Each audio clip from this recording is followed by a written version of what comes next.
नमस्कार दोस्तों। रात के 10 बज चुके हैं और फिर से मैं हाजिर हूँ अनकही दास्तान के तीसरे एपिसोड में। तो चलिए इसको शुरू करते हैं। देखिए, कहते हैं कि दुनिया में सबसे खूबसूरत जो चीज़ है वो किसी का चेहरा नहीं बल्कि आवाज़ होती है, क्योंकि चेहरे जो है वो बदल जाते हैं लेकिन आवाज़ जो है वो कभी भी नहीं बदलती। वो सीधे जो है दिल में घर कर जाती है, दिल में चली जाती है। तो आज की कहानी एक ऐसी ही आवाज़ की है ना, जो जिसे आप कह सकते हैं कि लाखों लोग जो है उसकी आवाज़ को सुनते हैं, लेकिन पहचान जो है वो सिर्फ उसकी आवाज़ को एक ही इंसान पहचान पाता है ना। तो चलिए इसको शुरू किया जाए। तो सुनते हैं आज की अनकही दास्तान, जिसका शीर्षक है आखिरी आवाज़। तो देखिए, साल 2021 की ये जो है घटना है मुंबई शहर की, महाराष्ट्र मुंबई की, है ना। तो देखिए, रात के 11 बजे जब आधा शहर सोने की तैयारी कर रहा होता है या आप कह सकते हैं कि सो जाता है, तो उस समय एक आदमी जो है अपने काम की शुरुआत करता है। जी हाँ, मैं बात कर रहा हूँ कबीर की, है ना। वो एक रेडियो पे रेडियो जॉकी है और वो लाखों लोग उसको सुनते हैं, उसकी आवाज़ को सुनते हैं। कबीर जो है वो, उसके शो का नाम रहता है दिल की बात आधी रात, ठीक है। तो हर रात लोग उसको फ़ोन करते हैं, वो फ़ोन करके अपनी परेशानियां बताते हैं, अपने दिल की जो भी उसका सुख दुख वगैरह जो भी है उसको बताते हैं। और कबीर जो है वो सारी चीज़ों को हल करता है। कोई रोता है तो उसको समझाता है ना, या कोई किसी तकलीफ में होता है तो उसको जो है कबीर ढाढ़स देता है। आप कह सकते हैं कि एक टूटे हुए दिलों को जो है कबीर जोड़ता है। हालांकि देखिए, कबीर भी जो है किसी से बहुत पहले बेइंतहा मोहब्बत करता था और दोनों शादी भी करने वाले थे, और उस लड़की का नाम सना था। लेकिन एक सड़क दुर्घटना में उसकी मौत हो जाती है और कबीर जो है वो टूट जाता है। अब उसका प्यार हमेशा के लिए छिन जाता है और कबीर को प्यार पर से भरोसा जो है उड़ जाता है, और अपनी सारी भावनाएं जो है वो माइक के पीछे छुपा कर कबीर जो है वो दूसरे की परेशानियों को सॉल्व करता है। तो इस कहानी की शुरुआत जो है हम लोग करते हैं एक छोटी सी शायरी से। जो चला जाए उसे रोका नहीं जाता, जो चला जाए उसे रोका नहीं जाता, और जो खो जाए उसे ढूंढा नहीं जाता। जो चला जाए उसे रोका नहीं जाता, जो खो जाए उसे ढूंढा नहीं जाता, मगर कुछ लोग ऐसे होते हैं जिन्हें भूलने की कोशिश में पूरी उम्र जो है वो निकल जाती है। तो यही दुनिया का दस्तूर है कि लोग चले जाते हैं लेकिन उनकी यादें जो है आपके दिल में घर कर जाती हैं, दिल में बस जाती हैं। अब एक रात क्या हुआ कि शो शुरू किए हुए 10 मिनट हुए थे कबीर को, और एक कॉल आता है, एक अननोन कॉलर, और जो कबीर उस कॉल को रिसीव करता है। और जैसे ही वो कहता है कि हेलो, मैं आपका दोस्त बोल रहा हूँ, आरजे कबीर, है ना। तो दूसरी तरफ से कुछ सेकंड की जो है वो खामोशी रहती है। फिर एक लड़की की धीमी सी आवाज़ जो है वो सुनाई देती है ना, और वो भी सुकून भरी। अब और वो भी जो आवाज़ थी वो काफ़ी उदास आवाज़ थी। तो उसने कहा कि क्या मैं आपको एक कहानी सुना सकती हूँ। कबीर थोड़ा सा मुस्कुराता है और कहता है कि ज़रूर, आप मुझे कहानी सुना सकते हैं। तो अब लड़की जो है वो कहानी सुनाना शुरू करती है। वो कहती है कि एक लड़का था जो हर रोज़ स्टेशन पर एक लड़की का इंतज़ार करता था। एक लड़का था जो हर रोज़ स्टेशन पे एक लड़की का इंतज़ार करता था। दोनों कभी जो है मिले नहीं थे। वो लड़का और वो लड़की जो है कभी मिले नहीं थे, लेकिन रोज़ एक दूसरे को देखते थे। एक दिन लड़की का आना जो है वो बंद हो गया। लड़की स्टेशन पे आना बंद हो गया, और लड़का जो है आज तक उसी स्टेशन पर उसका इंतज़ार जो है वो करता है। उसके बाद ये लड़की कहती है कि कहानी जो है वो ख़त्म हो गई और कॉल जो है वो कट हो जाती है। तो कबीर कुछ देर तक चुपचाप बैठा रहता है ना। उसको नहीं पता कि क्यों, लेकिन उस लड़की की आवाज़ उसके दिल में जो है बिल्कुल उतर सी गई है। अगली रात ठीक 11:17 पर फिर से वही कॉल आता है। हेलो कबीर। कबीर कहता है हेलो, आप कौन? लड़की हंसती है ना। नाम जानकर क्या करोगे, ऐसा लड़की कहती है। तो कबीर कहता है कि कम से कम धन्यवाद तो कर सकूँगा, है ना। अब धन्यवाद जो है कबीर करना चाहता है। तो धन्यवाद कहानी को कहना, लड़की कहती है कि धन्यवाद कहानी को कहना जो अभी मैं तुमको सुनाने जा रही हूँ, ठीक है। उस रात भी वो एक प्रेम कहानी सुनाती है और फिर कॉल जो है वो कट जाता है। अब ये सिलसिला रोज हो जाता है। हर रात 11:17 में वो लड़की जो है वो कॉल करती है और कबीर से बात करती है। वही आवाज़ और एक फिर से एक नई कहानी, मतलब हर दिन कॉल आता है और हर दिन एक नई कहानी जो है वो सुनाती है। अब क्या है कि जब ये सिलसिला चल पड़ता है तो कबीर को अब उसके कॉल का हमेशा इंतज़ार रहने लगता है ना। होता क्या है कि देखिए, अब कबीर भी जो है उसके प्रति जो है कुछ महसूस करने लगता है ना। तो वो लड़की सिर्फ कहानी नहीं सुनाती, वो जैसे किसी को याद कर रही है, ऐसा कबीर को लगता है। तो किसी ऐसे इंसान को जो उसके पास अब नहीं है। एक छोटी सी शायरी है कि कुछ रिश्ते किताबों जैसे होते हैं, कुछ रिश्ते किताबों जैसे होते हैं, हर रोज़ थोड़ा थोड़ा पढ़े जाते हैं और एक दिन अचानक पता चलता है कि हम खुद उसी कहानी का हिस्सा जो है वो बन चुके हैं। अब एक रात कबीर ने पूछा, क्या तुम किसी से प्यार करती हो? उस लड़की का फिर से फ़ोन आया तो कबीर ने पूछा कि क्या तुम किसी से प्यार करती हो? लड़की जो है बिल्कुल खामोश हो जाती है और फिर लड़की बोलती है, करती हूँ। कबीर पूछता है, वो अब कहाँ है? लड़की जवाब देती है कि बहुत पास भी है और बहुत दूर भी है, बहुत पास भी है और बहुत दूर भी है।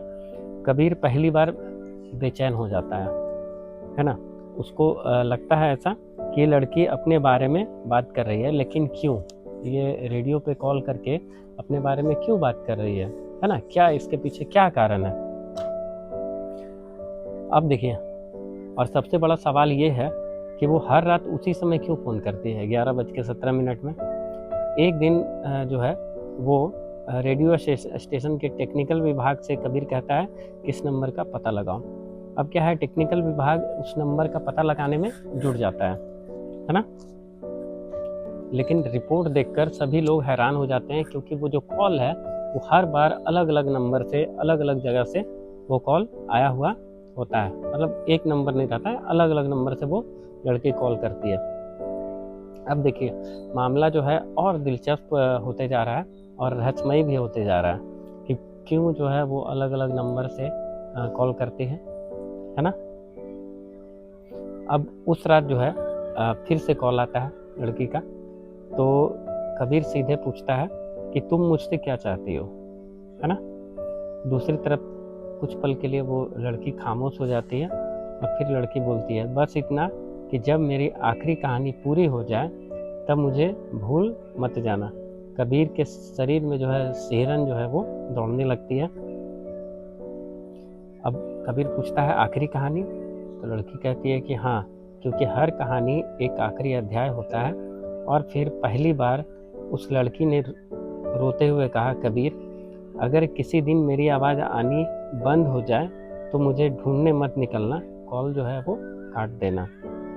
उस रात कबीर बिल्कुल नहीं सो पाता है और उसे पहली बार महसूस होता है कि वो उस अनजान लड़की की परवाह जो है करने लगा है। एक तरह से आप कह सकते हैं कि वो उस अनजान लड़की के प्यार में जो है वो पड़ चुका है।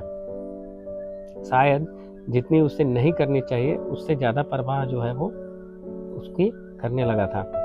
लेकिन उसको नहीं पता था कि आने वाले दिनों में जब सच सामने आएगा तो उसके पैरों से जो है वो ज़मीन खिसक जाएगी, है ना। और उसकी कबीर की पूरी ज़िंदगी जो है वो बदल जाएगी।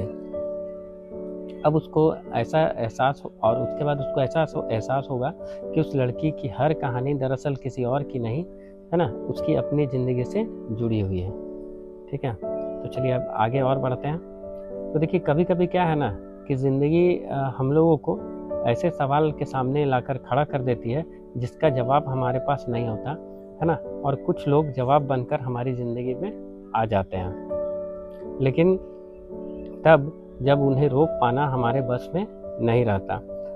उस रात के बाद कबीर की ज़िंदगी जो है वो बदल गई, और अब जो है उसके लिए रात 11:17 सिर्फ एक समय नहीं था। कबीर जो है कि धड़कनें उस समय तेज हो जाती थी जब उस लड़की का जो है वो कॉल आता था। अब कबीर जो है कि जो धड़कन है, कबीर का दिल जो है उस लड़की के फ़ोन का जो है इंतज़ार हमेशा करते रहता है। तो रेडियो स्टेशन में सबको अब लगने लगा है कि कबीर पहले जैसा नहीं रहा। शो के दौरान वह मुस्कुराता, लेकिन शो खत्म होते ही जो है वो चुप हो जाता था। एक दिन उसकी जो साथी थी, है ना, आरजे रिया, उसने पूछा कि कबीर क्या बात है, तुम किसी को ढूंढ रहे हो? कबीर जो है इसका जवाब नहीं दे पाता है, वो मुस्कुरा कर जो है वो उसको टाल देता है। कबीर कहता है शायद, हाँ शायद इंतज़ार कर रहा हूँ, है ना, कोई मुझे ढूंढ रहा है। अब इसी पे जो है एक छोटा सा शेर है कि कुछ रास्ते मंजिल तक नहीं जाते, कुछ रास्ते मंजिल तक नहीं जाते, फिर भी चलना पड़ता है। कुछ रास्ते मंजिल तक नहीं जाते, फिर भी चलना पड़ता है, क्योंकि कई बार सवालों से ज़्यादा ज़रूरी उनकी तलाश होती है। ठीक है, कई बार सवालों से ज़्यादा ज़रूरी उनकी तलाश होती है। इसको फिर से सुनिए कि कुछ रास्ते मंजिल तक नहीं जाते, फिर भी चलना पड़ता है, क्योंकि कई बार सवालों से ज़्यादा ज़रूरी उनकी तलाश होती है। अगली रात फिर से आती है, कबीर फिर से रेडियो पकड़ता है ना, और अपना शो शुरू करता है, और ठीक 11:17 पर फिर से फ़ोन जो है वो बजता है। कबीर बिना देर किए हुए तुरंत झट से फ़ोन उठाता है, और आज कहानी नहीं एक सवाल है। ये लड़की हल्का सा जो है हंसती है और कहती है कि आज कहानी नहीं एक सवाल है। कबीर कहता है पूछो। तो लड़की कहती है कि तुम मुझे जानते हो, है ना। कुछ पल के लिए वो खामोश रहती है, फिर वो कहती है कि तुम खुद को जितना जानते हो उससे ज़्यादा जो है मैं तुमको जानता हूँ। तो फ़ोन उठाने के बाद जो है लड़की नहीं, कबीर कहता है कि आज जो है कहानी नहीं, आज एक सवाल है कि क्या तुम मुझे जानती हो? तो लड़की कहती है कि जितना तुम नहीं जानते हो खुद को, उतना हम तुमको जानते हैं। अब मामला अब कुछ ज़्यादा पेचीदा होता जा रहा है। अब कबीर जो है वो उसकी दिल की धड़कन और तेज़ हो जाती है, और लड़की जो है उस रात जो कहानी सुनाई उसमें था एक लड़का जो कॉलेज के दिनों में हर रविवार एक पुराने चर्च के बाहर बैठकर गिटार बजाता था। कहानी सुनते ही कबीर के हाथ पांव जो है कांप जाते हैं, क्योंकि कबीर ही जो है वो संडे को चर्च में बैठकर गिटार बजाया करता था। क्योंकि ये कहानी जो है वो कबीर की थी, इसलिए कबीर जो है वो काफ़ी हड़बड़ा जाता है ना। अब उसको समझ में नहीं आता है कि हम क्या करें। तो ये कॉलेज के दिनों की बात है, और वह सचमुच हर रविवार को कबीर गिटार बजाया करता था। लेकिन ये बात कबीर ने कभी रेडियो पर नहीं बताई। फिर उस लड़की को कैसे पता है? इसके बाद क्या होता है, कॉल कट जाती है, और पहली बार कबीर जो है वो डर जाता है। तो कबीर जो है उसी रात उस पुराने चर्च की ओर जाता है, और वहाँ देखता है कि सब कुछ बदल गई है, नई पेंटिंग है ना, नई बेंचें, लेकिन एक कोने में पुरानी लड़की की बेंच अब भी जो है वो रखी हुई थी। उस बेंच के नीचे उसे एक छोटी सी धातु की डिब्बी मिलती है। धातु मतलब एल्युमिनियम वगैरह की एक डिब्बिया मिलती है, और उसके अंदर जो है एक पुरानी तस्वीर रहती है, और तस्वीर में कबीर रहता है।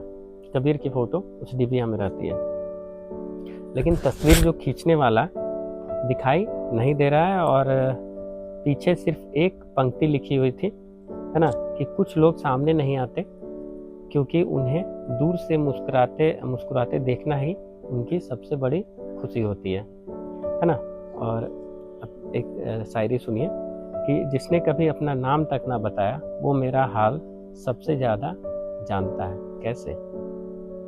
अब ये अजीब बात है कई बार अजनबी जो है, जो अजनबी होते हैं, है ना, वो हमारे सबसे अपने जो है वो निकलते हैं। कबीर अब तय कर लेता है कि वह आवाज़ को ढूंढकर ही रहेगा। अब चाहे कुछ हो जाए, वो इस आवाज़ को जो उसके लिए मिस्ट्री बनी हुई थी उसको ढूंढकर ही रहेगा। अब वो रेडियो स्टेशन का सारा रिकॉर्ड निकलवाता है और पिछले 6 महीने की सारी कॉल रिकॉर्डिंग सुनता है। और हर जो ये लड़की कॉल करती है तो हर बार अलग नंबर से कॉल करती है, लेकिन और अलग लोकेशन से। लेकिन एक चीज़ क्या है कि टेक्निकल टीम को एक सुराग मिलता है कि हर कॉल में बैकग्राउंड में बहुत हल्की सी आवाज़ जो है वो सुनाई देती है। ठीक है, एक आवाज़ सुनाई देती है। तो पहले तो किसी का ध्यान नहीं जाता है, लेकिन जब आवाज़ को साफ किया जाता है तो जो रेल चलती है तो सीटी बजती है रेल की, तो रेल की सीटी जो है वो सुनाई देती है। ठीक है, मतलब क्या है कि कॉलर हर बार किसी रेलवे स्टेशन के पास आकर ही फ़ोन कर रही थी। कबीर क्या करता है कि मुंबई के कई रेलवे स्टेशन पर ये जाना शुरू कर देता है। हर प्लेटफॉर्म, हर चाय दुकान, हर बेंच उसे लगता है शायद आज वह मिल जाएगी, है ना। लेकिन हर बार वो निराश ही रहता है क्योंकि वो मिलती नहीं है। और अगर मिल भी जाती तो कबीर पहचान नहीं पाता, क्योंकि उसको तो कबीर ने कभी देखा ही नहीं था। तो एक रात जो है वो कॉल नहीं आता है। पहली बार 11:17 बीत जाता है, लेकिन फ़ोन नहीं बजता है। कबीर पूरा रात जो है वो कॉल का इंतज़ार करते रहता है, मोबाइल देखते रहता है। और उस रात उसका रेडियो शो भी जो है वो अधूरा उसको लगता है। ठीक है, अगले दिन क्या होता है कि स्टेशन के रिसेप्शन पर उसके नाम का एक छोटा सा पार्सल आता है। ठीक है, और अंदर एक नीला जो है लिफाफा रहता है और उसके अंदर एक चिट्ठी रहती है। तो उसके पन्ने पे लिखा रहता है कि अगर ये लिफाफा तुम्हारे हाथ पहुंची है तो समझना कि मैं अपना वादा निभा रही हूँ। कबीर लिफाफा खोलता है और आगे पढ़ता है। हर पन्ने पर कबीर की ज़िंदगी की चीज़ें जो है वो लिखी रहती हैं उन पन्नों में। उसकी पहली नौकरी, है ना, उसकी माँ की बीमारी, उसका पहला रेडियो शो, यहाँ तक कि सना की जो मौत होती है ना, उसमें वो कितना रोया था ये भी लिखा रहता है। लेकिन एक जगह डायरी लिखने वाले का नाम नहीं था, है ना। ये आप कह सकते हैं कि वो जो मोटी सी पेज वाली उसको लिफाफे में मिलती है ढेर सारे खतों वाली, तो उसमें नाम नहीं लिखा था। आखिरी पन्ने पर सिर्फ एक तारीख लिखी थी, 18 जुलाई, और नीचे एक जगह नाम पुरानी सी लिंक व्यू पॉइंट, है ना, बस इतना ही। ठीक है, पुरानी सी लिंक व्यू पॉइंट ये जगह का नाम रहता है और 18 जुलाई लिखा रहता है। अब उस रात जो है ठीक 11:17 पर फिर जो है वो फ़ोन बजता है। कबीर घबरा कर जो है वो कॉल उठाता है और पूछता है तुम कौन हो। लड़की की आवाज़ पहले से ज़्यादा अब कमज़ोर लग रही थी। ऐसा लग रहा था कि लड़की जो है वो बीमार हो गई है। वो धीमे से कहती है कि कबीर 18 जुलाई को शाम ठीक 6 बजे वहीं आना। ठीक है, तो कबीर बोलता है क्यों आना है? वो कहती है क्योंकि हर कहानी का सच आखिरी मुलाकात से ही पता चलता है। कहानी का जो सच है वो आखिरी मुलाकात से ही पता चलता है। तो कबीर पूछता है क्या मैं तुम्हें देख पाऊंगा? लड़की कहती है कि पहले तो वो शांत हो जाती है और कहती है एकदम बिल्कुल ज़रूर, और फ़ोन जो है वो कॉल कट हो जाता है। ठीक है, लेकिन इस बार क्या है कि नंबर ही नहीं था, ये प्राइवेट नंबर था। तो जैसे वो कॉल कभी आई ही ना हो। उस रात कबीर ने जो है वो जो चिट्ठी उसको मिला था उसको सीने से वो लगा लेता है और पहली बार उसको डर लग रहा है कि कहीं जिस आवाज़ को वह ढूंढ रहा है वो उससे मिलने से पहले ही हमेशा के लिए खामोश ना हो जाए। और उसे बिल्कुल अंदाज़ा नहीं था कबीर को कि 18 जुलाई उसकी ज़िंदगी की सबसे बड़ी सच्चाई लेकर जो है वो आने वाली है। अब आगे बढ़ते हैं हम लोग। तो देखिए कि दोस्तों कहते हैं ना कि कुछ लोग हमारी ज़िंदगी में आने के लिए नहीं, हमें बदलने के लिए आते हैं। ठीक है, तो उसके जाने के बाद हम वही इंसान नहीं रहते जो पहले थे, क्योंकि हम बदल जाते हैं। आज का जो कहानी है वो ये भी यही है कि शायद कबीर को नहीं पता रहता है कि वो आवाज़ उसको क्या क्या याद दिलाएगी। अब 18 जुलाई आ जाती है ना, तो शाम का ठीक 6 बजा है और कबीर पुराना जो सी लिंक व्यू पॉइंट है वहाँ पहुँच जाता है। समुद्र की लहरें तेज़ हैं और आसमान में काले बादल थे। हवा भी में अजीब सी बेचैनी थी क्योंकि कबीर भी जो है वो काफ़ी बेचैन था। तो कबीर की नज़र हर चेहरे पर जा रही थी और वो लड़की को खोज रहा था। उसको लग रहा था कि शायद ये लड़की तो नहीं है, शायद ये लड़की तो नहीं है। करीब 1 घंटा बीत जाता है और कोई नहीं आता। ठीक 7 बज जाते हैं और एक लगभग 60 साल का बुजुर्ग जो है उसके पास आता है और उससे पूछता है कि तुम कबीर हो। कबीर चौंक जाता है, जी हाँ, लेकिन आप कौन?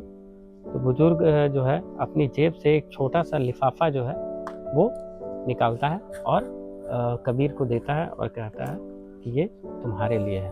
कबीर पूछता है किसने भेजा है? वो समुद्र की तरफ देखते हुए कहता है जिसका तुम कई महीनों से इंतज़ार कर रहे थे। कबीर कांपने लगता है और कांपते कांपते वो लिफाफा जो है वो खोलता है। अंदर एक चिट्ठी रहती है और एक पुराना ऑडियो रिकॉर्डिंग वाला जो है छोटा सा पेन ड्राइव। तो चिट्ठी पर लिखा रहता है कि अगर तुम ये पढ़ रहे हो तो इसका मतलब मैं अब तुम्हारे सामने नहीं हूँ। कबीर की सांसें जो है वो काफ़ी तेज़ हो जाती हैं और उसको पढ़ना वो शुरू करता है। उस पर लिखा रहता है कि प्रिय कबीर, मेरा नाम मीरा है और शायद आज पहली बार तुम मेरा नाम जान रहे हो। तुम मुझे कभी नहीं जानते थे, लेकिन मैं तुम्हें पिछले 7 सालों से जानती थी। मैं उसी रेडियो स्टेशन में साउंड इंजीनियर थी जहाँ पर तुमने जो है अपनी नौकरी की शुरुआत की। तुम रोज़ जो है लोगों को हिम्मत देते थे और मुझे लगता था कि दुनिया में अगर कोई सचमुच अच्छा इंसान है तो वो तुम हो। लड़की और आगे लिखती है कि मैंने कभी तुमसे अपने दिल की बात नहीं कही क्योंकि जिस दिन हिम्मत जुटाई है ना, उसी दिन डॉक्टरों ने मुझे बताया कि मुझे एक गंभीर बीमारी है, कैंसर है और जिसका इलाज जो है वो संभव नहीं है, जिसके कारण हम समझ गए और डॉक्टर ने भी कहा कि अब मेरे पास ज़्यादा समय नहीं है। तो मैं जो है नहीं चाहती थी कि तुम किसी ऐसे इंसान से मोहब्बत करो जो तुम्हें छोड़कर चला जाए, क्योंकि एक पहले ही तुमको छोड़कर जा चुकी थी, है ना। इसलिए मैंने अपनी पहचान छुपाई, बस तुम्हारी आवाज़ सुनती रही और एक दिन तुम्हें फ़ोन करना शुरू कर दिया। हर कहानी में मेरा प्यार जो है वो छिपा था। जितनी भी कहानियाँ मैंने सुनाई सभी में मेरा प्यार छिपा था, लेकिन हर कहानी में तुम्हारी ज़िंदगी भी थी, है ना, क्योंकि मैंने हमेशा तुम्हें दूर से देखा था। अगर मुझसे और कहती है कि मुझसे एक वादा कर सको अगर तो करना कि अपनी ज़िंदगी को मेरी आखिरी कहानी मत बनने देना और फिर से मुस्कुराना, क्योंकि ये मुस्कुराना भूल गया था सना की मौत के बाद, और खुश रहना, है ना, और लोगों को भी जो है ढेर सारा प्यार देना और रेडियो पर लोगों को ये बतलाना कि मोहब्बत कभी हारती नहीं, सिर्फ एक अनसुनी आवाज़। नीचे लिखा रहता है सिर्फ एक अनसुनी आवाज़ और ... मीरा। कबीर का आंसू जो है वो टपकना शुरू हो जाता है और तुरंत वो उस बुजुर्ग से पूछता है कि मीरा कहाँ है। बुजुर्ग भी रोने लगता है और कहता है कि बेटा, आज उसे गए हुए पूरे 7 दिन जो है वो हो गए हैं। उस पल समुद्र की लहरें आप कह सकते हैं कि और ज़्यादा तेज हो गई। कबीर जो है घुटनों के बल बैठ गया और वह पहली बार किसी ऐसे इंसान के लिए रो रहा था जिससे वो कभी मिला नहीं था, कभी देखा नहीं था। इसी पर एक शेर है कि कुछ लोग हाथ पकड़कर साथ चलते हैं, कुछ लोग हाथ पकड़कर साथ चलते हैं, कुछ लोग दुआ बनकर साथ चलते हैं, कुछ लोग हाथ पकड़कर साथ चलते हैं, कुछ लोग दुआ बनकर साथ चलते हैं, और कुछ ऐसे भी होते हैं जो कभी मिलते नहीं फिर भी पूरी ज़िंदगी हमारे अंदर जिंदा रहते हैं। अब कुछ महीनों बाद जो है कबीर अपना रेडियो शो फिर से शुरू करता है, क्योंकि उसको ऐसा शौक लगता है कि वो कुछ दिनों तक घर से बाहर नहीं निकलता है। और अब शो की शुरुआत जो है वो उसकी बदल गई है और वह हर रात कहता है कि अगर आपकी ज़िंदगी में कोई ऐसी बात है जो आपने कभी किसी से नहीं कही तो आज कह दीजिए, क्योंकि अनकहे अल्फाज जो है सबसे भारी बोझ बन जाते हैं। धीरे धीरे उसके शो की लोकप्रियता पहले से और ज़्यादा बढ़ जाती है और हजारों लोग जो है अपने दिल की बात उससे कहने लगते हैं। कई टूटे रिश्ते जो है फिर से जुड़ जाते हैं, है ना। तो कई लोग जो है पहली बार अपने प्यार का इजहार करते हैं। 1 साल इसी तरह बीत जाता है और कबीर जो है अपनी पहली किताब लिखता है और उसका नाम रखता है आखिरी आवाज़, ठीक है। और किताब के पहले पन्ने पर वो जो है एक पंक्ति है और लिखा हुआ है कि उस लड़की के नाम जिसने मुझे कभी अपना नहीं कहा लेकिन जीना फिर भी सिखा दिया, है ना। अब ये अंतिम एक शायरी है इस कहानी की, इसको सुनिए। मोहब्बत का मतलब हमेशा मिलना नहीं होता। मोहब्बत का मतलब हमेशा मिलना नहीं होता। कभी कभी किसी की याद में बेहतर इंसान बन जाना भी मोहब्बत है। जो दिल से दुआ न बन जाए, जो दिल से दुआ बन जाए वो कभी बिछड़ती नहीं, है ना। तो देखिए दोस्तों, अगर ज़िंदगी में कोई ऐसा इंसान जिससे आप कुछ कहना चाहते हैं, है ना, तो उसका इंतज़ार मत कीजिए, क्योंकि क्या है, वक्त कभी किसी के लिए नहीं रुकता, वो चलते ही रहता है ना। और कई बार जो है एक मैं तुमसे प्यार करता हूँ, ये एक वर्ड बोल देने से पूरी ज़िंदगी जो है वो बदल जाती है ना। तो याद रखिए, अनकही बातें सबसे ज़्यादा दर्द देती है। कही हुई बात दर्द कम देती है, अनकही बातें सबसे ज़्यादा दर्द देती है। तो चलिए फिर से मैं हूँ आपका दोस्त और आप सुन रहे थे अनकही दास्तान। और यह कहानी अगर आपके दिल को छू गई हो, है ना, तो इसको जो है उन लोगों तक पहुँचाइए जो अपनी बातें किसी को सुनाते नहीं हैं, है ना, और ताकि वो सुनाए और अपना जो दूसरे के लिए अनसुना आवाज़ है उसको अपनी वहाँ तक अपनी आवाज़ को पहुँचाएं, है ना। तो चलिए फिर मिलेंगे हम लोग एक नई कहानी और बिल्कुल अलग अनकही दास्तान के साथ। तो आज के लिए इतना ही। अगर ये कहानी आपको अच्छी लगे तो हमारे चैनल को सब्सक्राइब कीजिए, वीडियो को लाइक कीजिए और शेयर करना ना भूलिए। तो चलिए आज के लिए इतना ही। धन्यवाद। Thank you.